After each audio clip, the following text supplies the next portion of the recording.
오늘 본문에서 대제사장들과 장로들은 이제 예수님을 드디어 죽이기로 모의를 했다라고 나옵니다.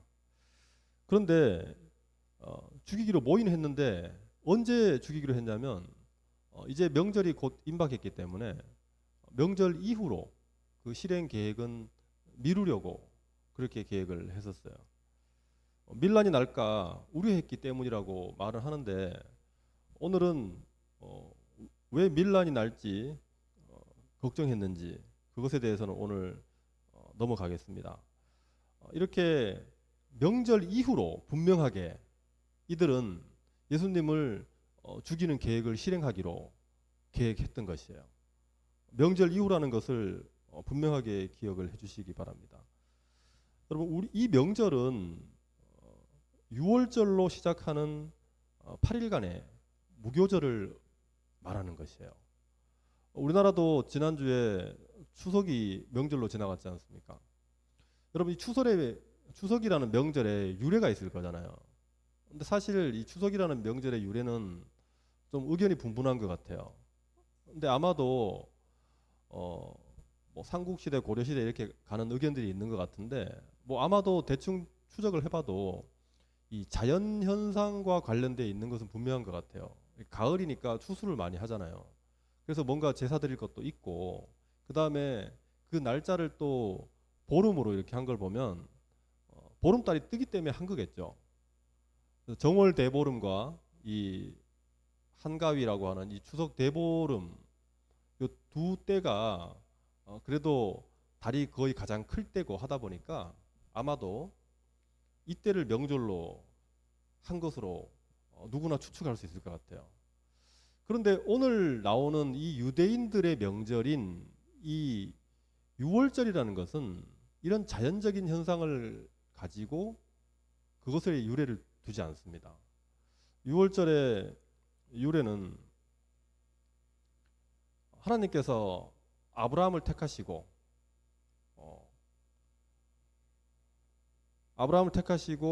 아브라함에게 이 바다의 모래처럼 자손을 번창시켜서 하나님께서 그 자손을 통해서 온 세상에 하나님의 복을 주겠다고 약속하신 그 약속대로 아브라함이 이삭을 낳고 이삭이 야곱을 낳고 야곱이 12아들을 낳아서 그 중에 요셉이 애굽의 총리가 되어서 이 애굽 가족 12가족을 데리고 이집트로 들어갑니다. 그래서 하나님께서는 이 이집트로 들어가는 그 하나님의 그것도 계획이셨던 것이죠. 들어가서 430년 동안 애굽에서 몸집을 불립니다. 그래서 이들의 인구가 최소한 200만 명은 되었을 것이라고 추정을 하는데 12가족이 들어갔는데 드디어 아브라함에게 약속하셨던 것처럼 바다의 모래와 같이 많게 하신다는 그 약속처럼 애굽에서 430년 동안 모래알처럼 많은 숫자로 불어나게 된 것이에요. 그래서 때가 되어서 이제 하나님께서 그 이스라엘 민족을 가나안으로 옮기시고자 이제 모세를 보내가지고 가나안에서 그들을 출애굽시키는 것이죠. 그때 바로는 이집트의 왕이었던 그 바로는 이 노예 430년 동안 이집트에서 종살이하던 이들이 빠져나갔을 때 엄청난 손해였기 때문에 이들을 순순히 놓아주려 하지 않았던 것이에요. 그래서 하나님께서는 모세를 통해서 10가지 재앙을 일으킵니다. 9가지 재앙을 일으킬 때만 해도 바로는 여전히 이들을 놓아주지 않았어요. 그래서 마지막 10번째 재앙인 이 마다들을 죽이는 모든 것에 맞이를 죽이는 짐승에 맞이든 사람에 맞이든 모든 것에 맞이를 죽이는 이 장자 재앙을 일으키고 나서야 보냅니다. 그리고 나서도 결국에는 포기하지 못하고 병거를 이끌고 이들을 따라오죠. 그래서 홍해를 건너는 바로 앞에까지 와서 결국은 이들은 홍해에 다 수몰되고 마는 것이죠. 이때 이 장자재앙, 마지막 장자재앙 때 하나님께서는 이스라엘 민족의 자손의 장자는 죽이지 않습니다. 그렇게 하시기 위해 가지고 어떤 방법을 사용하시냐면은 이스라엘 민족에게 하나님께서 어린 양을 잡아서 그 어린 양의 피를 너희의 문에 발라라라고 얘기합니다. 그러면 죽음의 사자가 그날 밤에 이집트의 모든 장자들을 다 죽일 때 그 어린 양의 피를 보고 그 집은 넘어갈 것이라는 거예요. 그래서 넘어간다는 의미에서 유월절인 것이죠. 그렇게 해서 이스라엘 민족의 장자들을 구원하셨던 그것을 기념하기 위해서 이 유월절이라는 것을 제정하신 거예요. 그리고 이 유월절을 시작으로 해서 일주일 동안 이제 곧 이들이 이집트에서 떠나가지고 가나안 땅으로 출발할 거잖아요. 그렇기 때문에 누룩을 넣어가지고 만든 이런 음식들은 먹을 수가 없어요. 가다가 또 상하기도 하고 그럴 시간도 없고, 그래서 앞으로는 이런 누룩이 없는 것을 먹으라고 합니다. 그걸 보고 이제 무교병이라 그래요. 누룩이 있는 것을 유교병이라 그러고 없는 것을 무교병이라고 하는데, 누룩이 없는 것을 먹어라. 그것을 싸들고 이제 출발하라는 거예요. 그래서 일주일 동안 누룩이 없는 것을 먹도록 훈련을 합니다. 그게 무교절이에요. 그래서 유월절을 무교절을 8일로 보면 첫날이 유월절이고 나머지 7일이 무교절이 있는 거죠. 그래서 이제 보통 8일이라고 얘기합니다. 앞에 화면을 보시면 이게 유대의 달력이에요. 여기 1월이라고 되어 있는 것은 우리의 1월이 아닙니다. 유대력으로 1월이에요. 우리나라의 달력 일반이 태양력하고는 한 3개월 정도 차이가 나는데, 오늘 사건에서 예수님께서 이틀이 지나면 유월절이라고 말씀하셨어요. 이 유월절은 유대력으로 1월 14일입니다. 여기 보시는 대로 파란색으로 1월 14일이죠. 앞으로 안 보고 주무시는 분이 계시는 것 같은데 1월 14일입니다. 그래서 1월 14일이 이때는 목요일이었던 것 같아요. 그래서 이틀 후면은 6월절이라는 얘기는 화요일 날 이 말씀을 하신 거죠.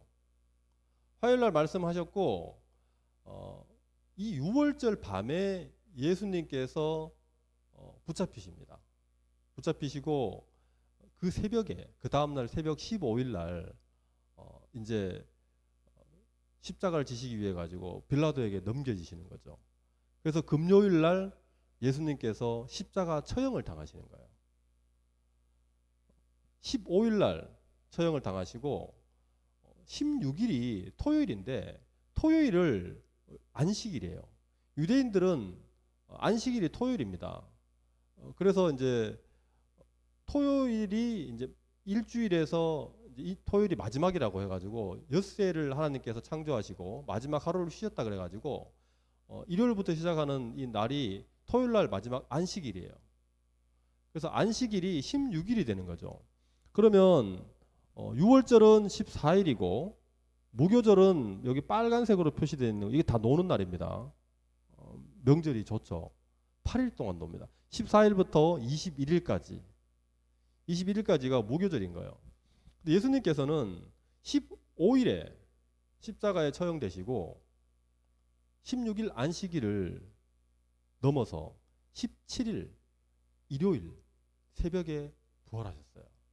그래서 3일 만에 부활하신 거죠. 목요일 날 이때는 이 해에는 목요일 14일이 6월절이라는 것을 일단은 기억을 하셔야 돼요. 이 대제사장들과 장로들이 그래서 예수님을 죽이기로 했는데 명절이 지나서 죽이자라고 얘기했던 얘기는 21일 이후에 죽이기로 했던 거죠. 그리고 예수님께서는 이들의 생각과는 다르게 오늘 말씀을 보면 6월절에 8일이라 그렇게 말씀하세요. 이틀 후인 6월절에 내가 십자가에 못 박히기 위하여 8일이라 라고 말씀을 하십니다. 그렇다면 이 대제사장과 장로들의 계획과 예수님의 예언이 지금 충돌을 하고 있는 것이죠. 그런데 실제로 이 일은 어떻게 일어났습니까? 예수님의 말씀대로 명절에 잡히시고 명절에 십자가에 달리세요. 대제사장과 장로들은 그들의 계획대로 되지 않았습니다. 예수님께서 말씀하신 대로 이루어진 거예요. 이건 가룟 유다가 예수님의 이 말씀을 듣고 예수님을 대제사장들에게 팔아 넘기려고 작정을 하고 6월절 저녁에 팔아 넘겼기 때문에 그렇게 된 거예요. 이 대제사장과 장로들은 예수님께서 가룟 유다가 예수님을 이제 팔아 넘기니까 이들은 자신들의 계획을 수정을 합니다. 오늘 27장 1절 2절에 보시면은 예수님이 이제 6월절 밤에 잡히셔가지고 새벽에 이들에게 이제 신문을 당하기 시작하는데 그렇게 되자 이들이 신문을 한 다음에 새벽, 그러니까 금요일 새벽인 거죠. 목요일 날 잡히셔가지고 표를 보시면은 14일 날 저녁에 잡히셔가지고 15일 날 새벽에 이들이 계획을 바꿔요. 새벽에 모든 대제사장과 백성의 장로들이 예수를 죽이려고 함께 의논하고 결박하여 끌고 가서 총독 빌라도에게 넘겨주니라. 우리가 사도신경 할 때 본디오 빌라도에게 고난을 받으사 할 때 그 본디오 빌라도가 여기 나오는 총독 빌라도를 얘기하는 것입니다. 총독 빌라도에게 넘겨져 가지고 십자가에 고난을 당하시는 거죠. 그게 저희 사도신경에 나오는 것이에요. 예수님께서 이렇게 자기들에게 넘겨지니까 자기들이 했던 계획도 우왕좌왕하면서 또 바꿔버리는 것이에요. 이게 사람들의 계획인 것입니다. 하나님의 계획은 이들의 계획과는 다르게 변하지도 않고 취소되지도 않아요. 사람들의 계획이라는 것은 이렇게 자기들의 상황과 어떤 환경이 주어진 것에 따라 가지고 춤을 추기 때문에 사람들의 이 계획은 믿을 수가 없는 것이에요. 아무리 작정을 한다고 해도 그렇게 되지 않는 것이죠. 하지만 하나님의 계획은 그것을 능히 수행할 능력이 있으시기 때문에 그 계획은 변하지 않는 것입니다. 이것이 우리에게도 엄청난 위로를 주는 것이에요.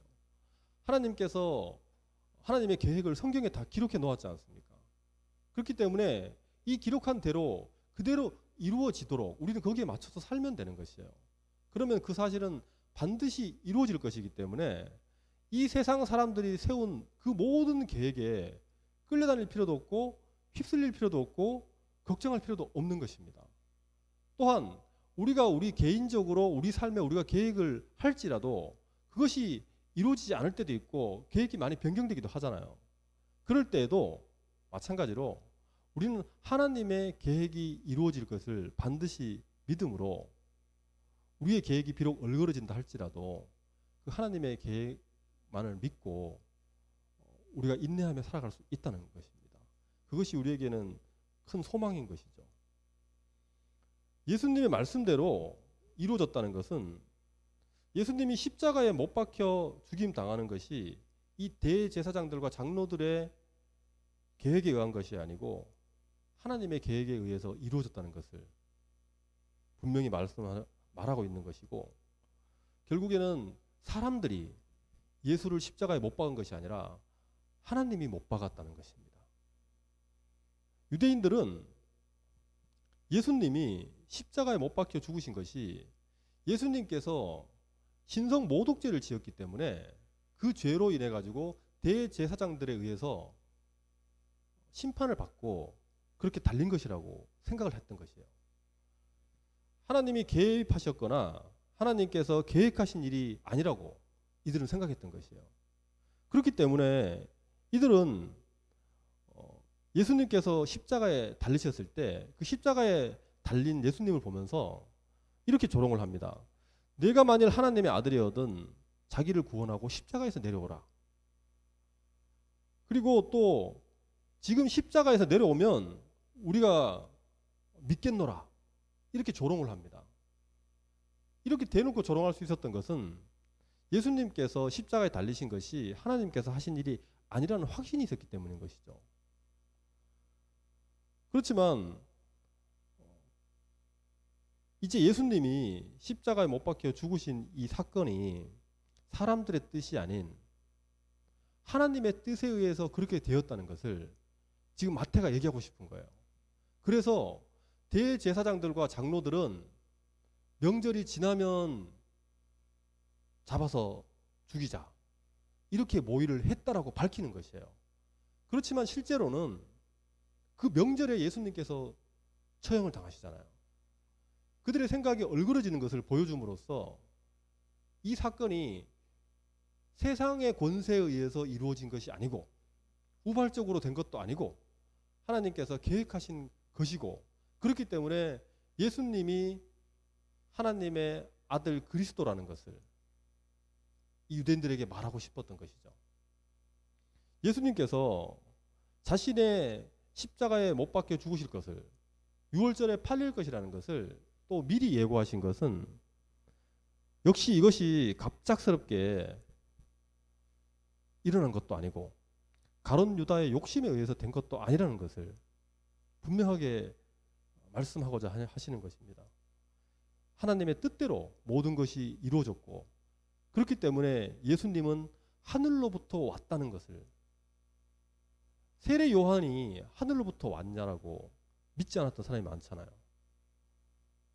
예수님께서 하늘로부터 왔다는 것을 지금 마태는 분명하게 말하고 싶은 것이죠. 이 하나님의 뜻, 이 하나님의 계획은 6월절에 예수님이 잡히는 것이었습니다. 다른 때가 아니라. 사람들의 뜻은 6월절이 아니라 6월절이 지나고 예수를 죽이는 것이었지만은 하나님의 뜻은 바로 이 6월절에 예수를 잡히도록 하시는 것이었다는 것이에요. 그럼 왜 하필 6월절입니까? 처음에 말씀드렸던 대로 6월절은 어린 양의 피를 문에 발라서 죽음의 사자가 그 피를 보고 넘어감으로써 이들의 죽음을 면하게 한 거잖아요. 마찬가지로 오늘 6월절에 예수님을 죽이신다는 것은 예수님이 바로 그 어린 양이라는 것을 얘기하고 있는 것입니다.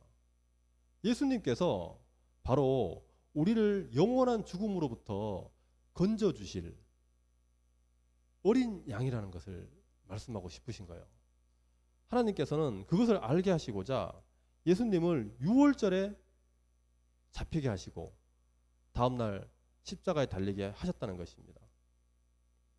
세례 요한은 그래서 예수님을 처음 보았을 때 세상 죄를 지고 가는 어린 양이라고 불렀습니다. 예수님은 분명히 어린 양으로 오신 것이에요.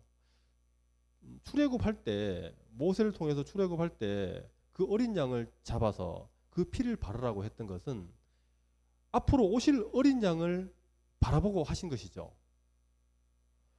여러분, 굳이 어린 양의 피를 안 발라도 돼요. 사실 따지고 보면. 왜냐하면 이스라엘 민족과 애굽 민족을 구별해 가지고 애굽 민족의 장자들만 다 죽이면 되는 거잖아요. 그 방법이 꼭 어린 양의 피를 잡아서 문에 발라야 되는 것입니까? 방법은 여러 가지가 있지 않을까요?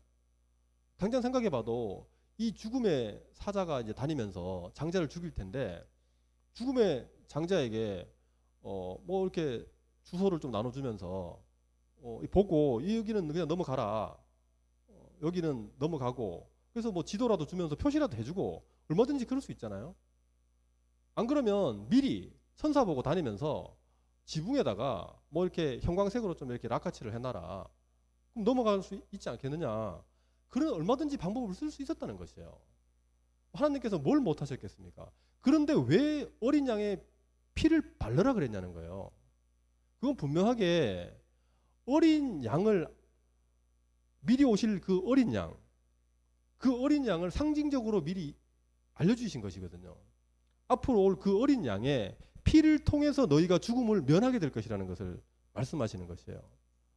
반드시 예수님이 죽어야만, 너희가 그 피를 몸에 발라야만 너희가 심판으로부터 면제가 된다는 것을, 죽음으로부터 면제가 된다는 것을 말씀하시고자 했다는 것입니다. 28절에서 오늘 읽진 않았지만은 하여튼 26장 28절에 보시면은 이것에 대해 가지고 예수님의 이 죽음, 이것을 분명하게 죄 사함을 얻게 하려고 많은 사람을 위하여 흘리는 바 나의 피라고 말씀하셨습니다.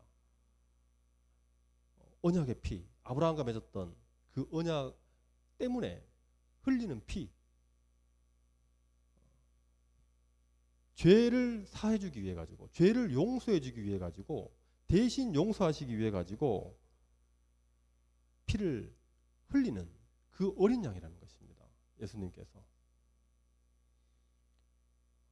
이처럼 예수님께서는 하나님의 뜻에 따라 가지고 이 죄인들의 죄를 용서받게 하시기 위해 가지고 대신 죽으신 것인데, 그게 어린 양의 의미인데, 이 죄 사함이라는 이 죽음의 의미가 이 가롯 유다에게는 어떠한 의미였을까요?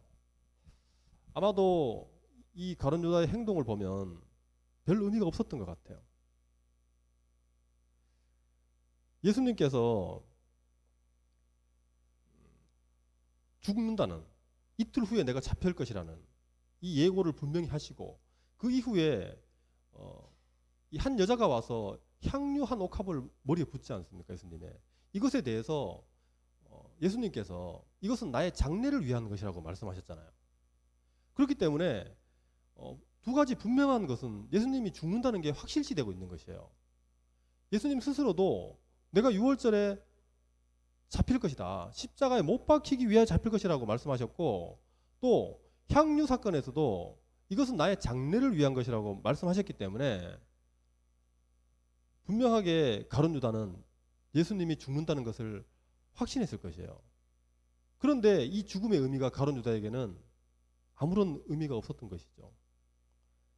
가룟 유다는 이 세상에서 현실적으로 자기가 누릴 수 있는 것은 이 예수님의 죽음을 통해서 아무것도 없다는 것을, 이제 끝이라는 것을 그렇게 생각했던 것이에요. 그렇기 때문에 다른 제자들이 이득을 챙기기 전에 내가 빨리 움직여서 돈이라도 좀 챙겨야 되겠다 해서 예수님을 팔아넘긴 것이죠. 여러분, 우리에게는 이 예수님의 죽음은 어떠한 의미로 다가옵니까? 가룟 유다처럼 다가오지는 않겠죠.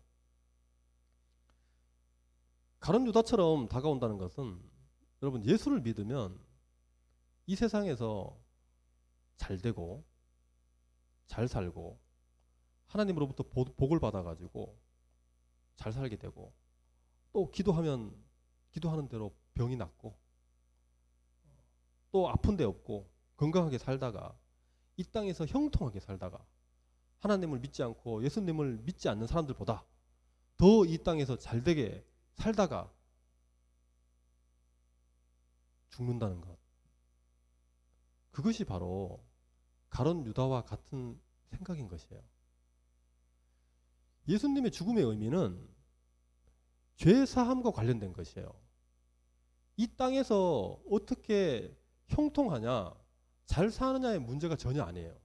근데 가룟 유다의 생각은 오직 이 세상에서 어떻게 잘 살아 볼 것이냐, 예수님을 통해서 어떻게 이 세상에서 잘 살아볼 것이냐에 관심이 있었기 때문에, 예수님이 죽는다 그러니까 이제 장례 절차까지 말씀하시는 예수님의 말을 듣고 이제는 돌이킬 수 없겠구나 생각하니까 은 30이라도 챙겨야 되겠다고 생각했던 것입니다. 이 죄사함을 받는 게, 죄를 용서받는 것이 여러분 시시한 게 아니거든요. 이 세상에서 누릴 수 있는 그 어떤 것보다도 큰 것이거든요. 이 세상에서는 별 볼 일 없는 것 같은 삶을 우리는 살 수도 있어요. 병에 걸려서 일평생 기도했는데도 그 병이 낫지 않을 수도 있습니다. 예수를 믿고 교회를 열심히 다녀도 병이 낫지 않을 수 있어요. 가난할 수 있습니다. 하는 일마다 안 될 수 있어요. 하지만 이 예수님의 죽음의 의미가 나에게 죄 사함, 죄의 용서란 의미로 나에게 심어진다면, 그것이 나의 의미라면, 나에게 의미가 된다면 그 삶은 정말 괜찮은 삶인 것이에요. 그 삶은 그대로 괜찮은 것이에요. 비록 세상에서는 무시당하고 어렵고 힘들게 살지만 예수님의 죽음이 나의 죄를 용서하기 위한 것이라는 그 의미로 나에게 다가온다면은 그 사람은 다른 이 세상의 것들을 못 받는다 할지라도, 이 세상에서 누리게 될 그 복을 못 받는다 할지라도 다 받아 누리는 삶인 것입니다. 그렇다고 기도하지 말라는 얘기가 아니에요. 일평생 기도해도 기도해야 됩니다. 그렇지만 그러한 일들이 일어나지 않는다고 하더라도 우리에게는 죄 사함을 받았다는 그 엄청난 것이 있기 때문에 괜찮다는 것이에요. 그러한 믿음까지 우리가 가야만이 가룟 유다의 이 병에 빠지지 않는 것입니다. 예수님의 가치, 예수님의 죽음의 가치를 우리가 얼마나 깨달아 알고 있느냐는 것이에요. 오늘 등장하는 이 향유를 부은 이 여자는 매우 귀한 향유를 부었다라고 나옵니다. 그냥 향유라고 되어 있지 않아요. 매우 귀한 향유라고 말하고 있습니다. 이 향유는 비싼 값에 팔아가지고 많은 가난한 사람들에게 나눠줄 수 있을 정도로 굉장히 가치가 있는 것이에요. 이 여자는 그렇지만 예수님의 가치를 알았기 때문에, 예수님의 죽음의 의미를 알았기 때문에 자신의 모든 것이 아깝지 않았다는 것입니다. 이에 반해서 제자들은 예수님의 가치를 이 여자보다도 몰랐기 때문에 여자의 행동을 이해하지도 못했고, 그래서 향유를 부은 것에 대해서 분개까지 했던 것이에요. 그리고 나아가서 가룟 유다는 예수를 팔아먹은 거죠. 예수님의 가치를 전혀 몰랐기 때문에. 그들의 행동을 보면 제자들에게 예수님은 향유보다 못한 존재였고 가룟 유다에게는 은 30보다도 못한 존재였던 것입니다. 3년 이상을 예수님을 따라다녔는데 어떻게 이럴 수가 있냐는 거예요.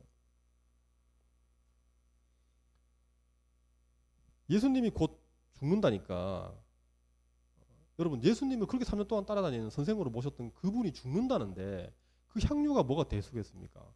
여러분, 우리도 가까운 사람이 죽는다 그러면 그 죽는 사람 소원도 들어준다 그러잖아요. 그런데 이제 예수님이 죽는다니까 이제가 쓸모가 없어진 거예요. 예수님이 더 이상 소용 가치가 없기 때문에 버리는 것입니다. 우리도 마찬가지로 이 가룟 유다나 제자들처럼 그럴 수 있다는 것이에요. 예수를 믿었는데 세상에서 잘 안 돼요. 몸이 계속 아파요. 그러면 우리도 마찬가지로 예수님은 더 이상 나에게 소용이 없는 존재인가 보다 라고 생각하면서 예수님을 버릴 수 있다는 것입니다. 그런데 예수님의 의미는 이 땅에서의 그러한 의미가 아니에요. 예수님은 우리의 근원적인 영원한 죽음의 문제를 해결할 그 죄의 사함을 우리에게 주시기 위해서 피를 흘리신 것이라는 거예요. 예수님의 가치를 누구보다 잘 아시는 하나님은 예수님을 가장 비싼 값에 파셨습니다. 하나님은 예수님의 몸값으로 인류 전체의 목숨을 합친 값보다 넘는 그 값으로 파신 거죠. 예수님 한 분의 몸값이 세상 모든 사람의 죄값을 넘어서는 것입니다. 우리가 보통 어떤 아이들이 과자를 사달라 그러면 뭐 1,000원짜리, 10,000원짜리 이렇게 주잖아요. 그런데 여러분 신사임당을 한번 이렇게 딱 줘서 보내보십시오. 그러면 어느 슈퍼를 가든 어느 편의점을 가든 그 아이가 먹고 싶은 모든 과자를 다 사고도 남습니다.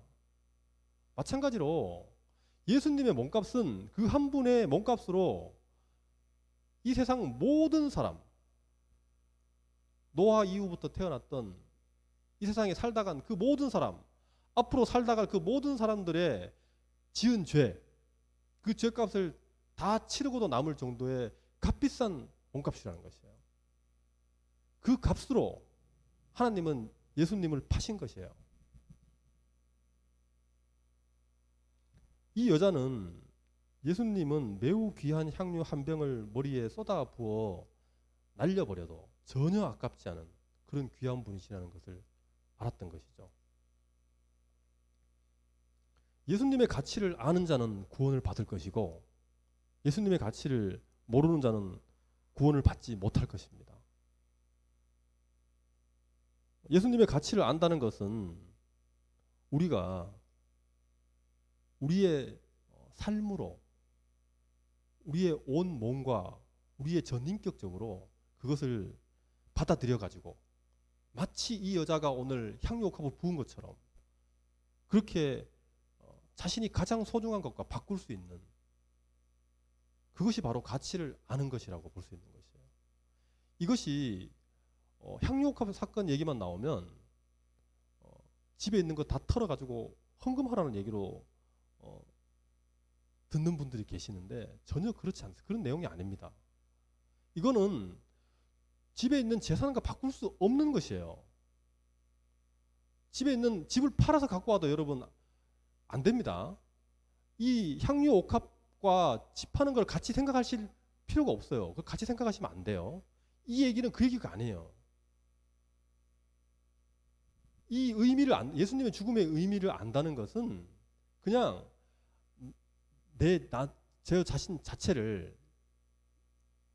자체를 그냥 그분에게 드리고 싶은 그런 그 마음이 든다는 것이에요. 그러다 보면 뭔가 내 삶이 바뀌겠죠. 그것이 돈과 물질과 연결시킬 필요는 없어요. 분명히 말씀드리지만 그 얘기를 하고자 하는 게 아니에요. 이거는 그것과는 질적으로 다른 것이에요. 죄를 짓던 사람이 이제는 죄를 짓지 않으려고 몸부림치는 것이 헌금 1억 하는 것보다 훨씬 하나님께는 나은 것이고 그것이 예수님의 죽음의 의미를 아는 것이에요. 내 삶을 하나님의 법대로 바르게 살려고 노력하고 넘어져도 다시 일어서는 것이 그 가치를 아는 것이지 돈 몇 푼으로 해결할 수 있는 문제가 아닌 것이에요. 그렇게 오해하는 일이 분명히 없도록 해야 될 것입니다. 말씀을 마무리하면은 여러분 제자들은 향유를 비싼 값에 팔아가지고 가난한 자들에게 나누어 주는 것이 옳다라고 생각을 했습니다.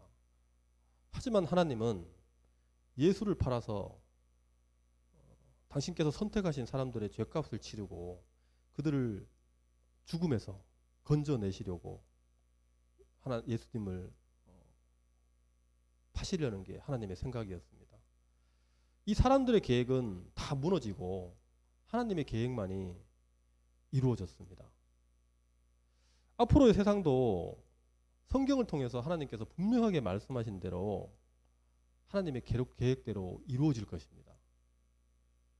그것을 우리가 분명히 믿어야 될 것이고 이 죽음이라는 말, 예수님께서 죽는다는 이 말, 장례를 치른다는 이 말을 들었을 때 가룟 유다는 모든 것이 끝이라고 생각했어요. 그래서 예수님을 팔아넘기는 행동을 했다라고 말씀을 드렸습니다. 똑같은 말을 들었던 이 여자는 죽음이 끝이라고 생각하지 않았던 것이에요. 여자가 향유를 예수님의 머리에 부은 것은 십자가에 못 박히기 위하여 팔릴 것이라는 예수님의 말씀을 믿었기 때문이죠. 예수님께서 죽는다는 말을 믿었기 때문에 장례를 위해서 향유를 부을 수 있었던 것이잖아요. 그렇지만 같은 죽음을 믿었음에도 불구하고 가룟 유다처럼 행동하지 않았다는 것입니다. 가룟 유다는 예수님을 이용해서 뭔가를 남기려고 했지만 이 여자는 예수님께 그걸 믿었기 때문에 무언가를 자기가 하려고 했다는 것이에요. 그리고 예수님을 믿었다는 것은 예수님의 죽음만 믿은 것이 아니라 예수님의 부활도 믿었기 때문인 것이에요. 이 여자는 예수님께서 분명히 그 전에 말씀하셨던 내가 죽고 십자가에 못 박혀 죽임을 당하고 제3일에 살아날 것이라고 말씀하셨던 그 말씀도 믿었던 것이죠. 가룟 유다는 부활을 믿지 않았던 것이에요. 죽음이 끝이라고 생각했던 것이고 이 여자는 죽음이 끝이 아니라 부활이 있다는 것을 분명하게 믿었던 것입니다. 믿음이라는 것은, 오늘 이 여자가 믿었다는 것은 부활 이후에, 죽음 이후에 펼쳐질 그 모든 일들이 하나님께서 합력하여서 선을 이루실 것이라는 것을 또 믿었던 것이에요. 그렇기 때문에 도대체 예수님의 죽음의 의미가 명확하게 내가 이해가 되지 않고 잘 모를지라도 하나님의 선하심을 믿고 하나님의 계획대로 이루어질 것이라는 것을 믿고 그렇게 행동할 수 있었던 것이라는 것이죠. 우리는 인생에서 우리에게 닥칠 일들이, 그 많은 닥쳐올 일들이, 또 지나간 일들이 그것이 무슨 의미였는지 다 알 수 없습니다. 왜 이런 일이 나에게 일어났는지 우리는 모를 때가 훨씬 많아요. 하지만 가룟 유다처럼 그 모든 것이 끝이라고 그렇게 생각해서는 안 되는 것이에요. 우리에게 정말 이 모든 것이 끝이라고 생각될 정도로 엄청난 일들이 닥쳐오고 아무리 기도해도 응답되지 않고 도대체 이해가 되지 않을 때, 하나님께서 왜 그렇게 하시는지 이해가 되지 않을 때도 우리는 다시 한번 생각해 봐야 돼요. 다시 한번 예수님의 말씀에 귀를 기울여야 하는 것입니다. 그러면 죽음만 보이는 것이 아니라 그 다음 말씀인 부활이 보이는 것이에요. 그 부활이 있기 때문에 죽음 이후에 다시 시작할 수 있는 것이고, 우리에게도 합력하여서 선을 이루실 그 하나님을 믿음으로 우리가 다시 한번 일어설 수 있는 것입니다. 그러한 인생이 될 수 있기를 간절히 바라겠습니다.